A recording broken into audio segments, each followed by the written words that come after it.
Now on CoastTV News. Local schools could lose police Indian River funding for school resource officers from local police departments is still up in the air what that could mean for the school community. Milton truck traffic changes will tell you how officials could decide to reroute vehicles out of certain areas in the town. This is CoastTV News Midday. Good morning and thank you for joining us. I'm Elisa Weber and welcome to CoastTV News Midday. The Indian River Board of Education is worried about the cost of keeping local cops in schools. These officers, referred to as school resource officers, have been partially funded by the district in the past. Without that funding, which runs at nearly $300,000 a year, Georgetown, Millsboro, Selbyville, and Ocean View will have to look for new options or pull those officers altogether. Some parents are worried about the possible impacts on students. It's a really important relationship that I think the kids will really miss if they don't have that. In a statement to CoastTV, the district cited improvements to school security, including upgraded entry vestibules, additional cameras, and weapon detection systems. And happening today, offshore wind projects are back on the table in Dover, and lawmakers are set to discuss a controversial bill today, specifically U.S. Wind's plan for an electric substation in Sussex County. The bill changes Delaware state code to prohibit counties from denying conditional use permits for electrical substations that meet certain conditions. That's exactly what the Sussex County Council did back in December. If passed, that bill would reverse that vote. And that bill has been assigned to the Senate Environment, Energy, and Transportation Committee. Georgetown police are warning locals of a scam going around. According to officials, scammers are impersonating police officers in order to steal financial information or solicit money. Police say they will never ask for your banking details or demand payment over the phone. To stay safe, always verify who you are speaking with before sharing any personal information. The next step in banning beach tents and canopies in Ocean City is taking place tonight with the second reading of an ordinance. This ordinance is similar to Dewey Beach's policy. Mayor Rick Meehan and members of the council are concerned about tents blocking views and beach access. Baby tents are still allowed, but other tents and unattended canopies set up before 10 a.m. are banned. That second reading takes place at 6 o'clock tonight at the town council meeting. And we are now going to take a live look outside at Rehoboth Beach. Bob, that is the most busy I've seen the beach on this camera in the past week. That is a good sight to see.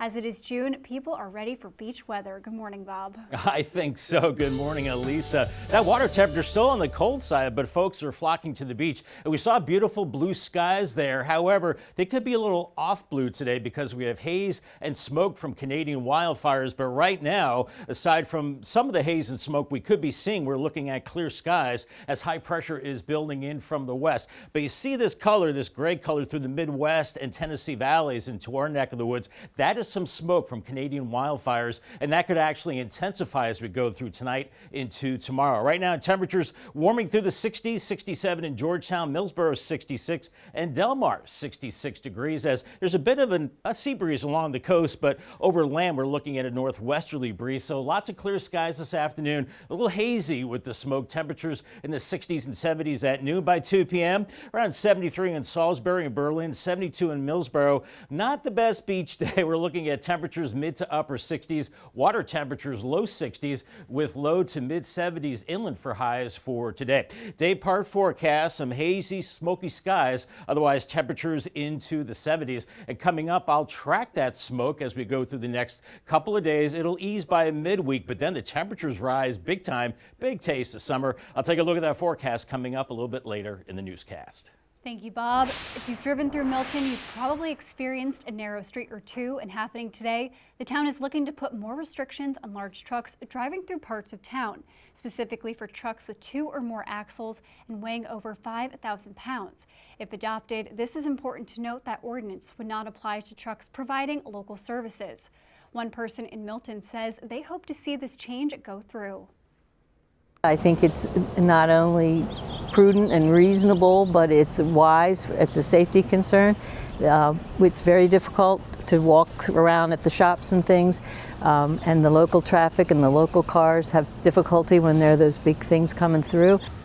The Milton Town Council is discussing this at their meeting tonight at 6:30 at the Milton Public Library.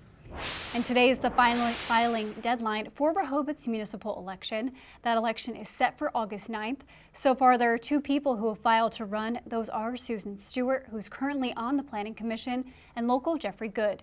There are 2 commissioners who are up for re-election. Those are Edward Kurzanowski, who is in his second 3-year term, and Francis Bunky Marker, who is in his first. You must file to run in this election by 4:30 today. An update this morning on the scary situation that took place in Colorado on Sunday. Police in Boulder say several people were injured, one critically, during a peaceful march bringing attention to Israeli hostages held in Gaza. NBC's Alice Barr shows us how the FBI is investigating what it's calling a targeted terror attack after police say they received reports of a man with a weapon setting people on fire. This morning, a painful recovery for the victims and the entire community after investigators say a man used a makeshift flamethrower and shouted "Free Palestine" during an attack in Boulder, Colorado, on a march calling for the return of Israeli hostages still held in Gaza. It is clear that this is a targeted act of violence, and the FBI is investigating this as an act of terrorism. Videos from the scene show a man shouting and waving bottles filled with some kind of liquid. Authorities now identifying the suspect as 45-year-old Mohammed Sabri Solomon. 2 senior law enforcement officials say he's an Egyptian national and that while the investigation is in the early stages, he appears to have acted alone. Police arrested him at the scene. And they immediately ran into a chaotic situation where a man was throwing Molotov cocktails and using other devices to hurt people. Witnesses joined in, rushing to help the 8 victims between the ages of 52 to 88, some with very serious burns. I was just like, how can I help? And they had like really bad burns all up on their legs. And then I went over to this other grass area that was like right by the front entrance. And there were some people, there was another lady on the ground with really bad burns on her legs, just like screaming. The attack follows the deadly shooting less than 2 weeks ago of 2 Israeli embassy staff members in Washington, D.C., after which investigators say the suspect shouted that he did it for Gaza. And as the war there between Israel and Hamas drags on, both anti-Semitic and anti-Muslim hate crimes are on the rise. In Washington, Alice Barr, NBC News. Coming up after the break, Mind on Mental Health, how Milford police are informing locals on what to do in a scary situation. Happening today, Milford police are helping the community understand what to expect when they call for help. The agency is hosting an event centered around a mental health crisis and response. The department says it will discuss the difference between calling 911 and 988, who to ask for depending on the situation, and the department's co-responder unit. This event takes place at the police department today at 4:30. If you're planning a solo trip, there's something you should know before you book your flight. 3 of the biggest U.S. airlines have been charging higher fares for solo flyers than those traveling in groups, according to the consumer travel website Thrifty Traveler. Thrifty Traveler said Delta, United, and American Airlines are all currently charging a so-called tax on single travelers on certain routes.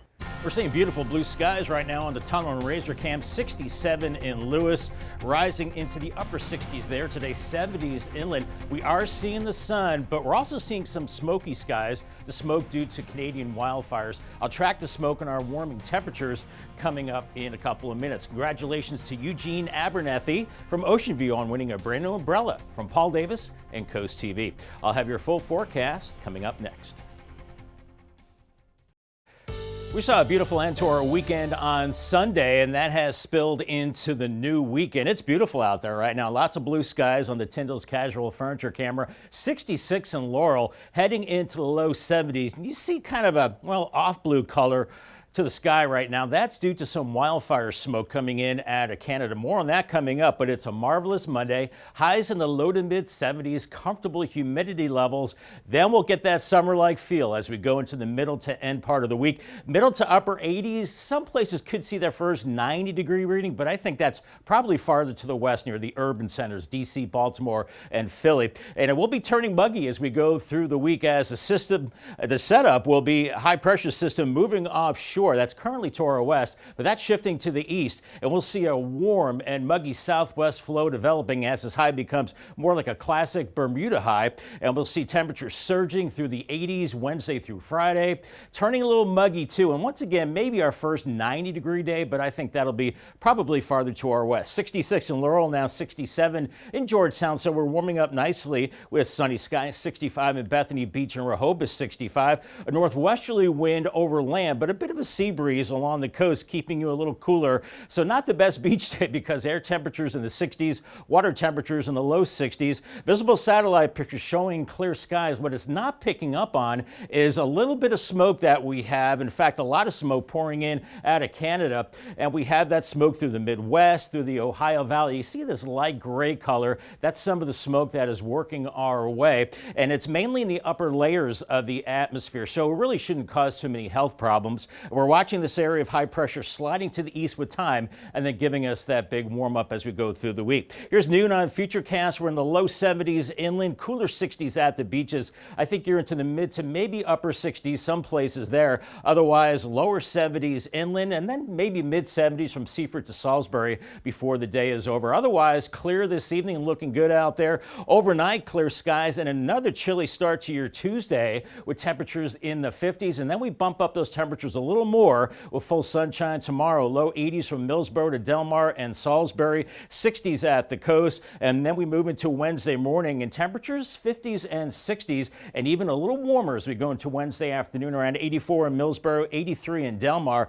82 in Selbyville as the winds start picking up from the south. Now, we're not seeing too much smoke right now, but then we start to see these yellow and orange colors showing up tonight and into Tuesday. That's when we could see the most in the way of hazy conditions and smoky conditions into Tuesday. Then I think we get into a southwesterly flow, and I think that smoke will eventually mix out by the middle of the week. Comfortable the next couple of days, but then the muggies start moving in midweek, and then it's humid to possibly very humid by the weekend. But today, nice sunshine, a little smoky at times, 74 in Georgetown and Millsboro, Laurel 72. Eastern Shore, 74 in Easton and Denton, with Vienna at 72 degrees. And around Salisbury, you're at 72, Pocomoke City 74, Ocean City 72, and Chincoteague around 74. Paul Davis 7-day forecast. You can see how the temperatures start to ramp up with time after a couple of cool mornings in the 50s, 81 Tuesday, and then mid to upper 80s Wednesday and Thursday and Friday. Maybe some showers later Friday, a better chance of storms Saturday,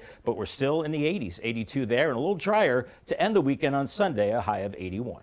Thank you, Bob. Coming up tonight on DSN, your game of the night at 6:30, it's Blue Gold football. Then at 10 p.m., it's post-time harness racing. And at 10:30, you can catch the final score. And here's what's coming up this afternoon on Coast Life at 4.